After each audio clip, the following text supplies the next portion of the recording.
আসসালামু আলাইকুম। গতকাল প্রধান উপদেষ্টা ডক্টর মোহাম্মদ ইউনূস একটি চমৎকার উদাহরণ দিয়েছেন। তিনি আলাউদ্দিনের দত্তের উদাহরণ দিয়েছেন। তা আমরা তো জানি এবং সকলেই পরিচিত সেই আলাউদ্দিনের দত্তের সঙ্গে। আলিফ লায়লাতে দেখেছি, সে সময় ভীষণ জনপ্রিয় ছিল আলিফ লায়লা।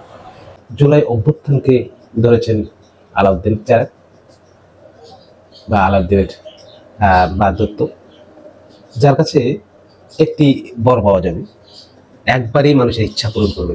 তো ছাত্ররা মানুষের হাতে আলাউদ্দিনের চেহারা ধরে দিয়েছে, তো একবারেই এই দত্ত মানুষের আশা পূর্ণ করবে। তো নিশ্চয়ই আলাউদ্দিনের দত্তকে এক কাপ চায়ের কথা বলবো না। সুতরাং ছোট ছোট ক্ষুদ্র ক্ষুদ্র স্বার্থ পরিত্যাগ করি, আমরা বৃহত্তর স্বার্থে আমরা যেন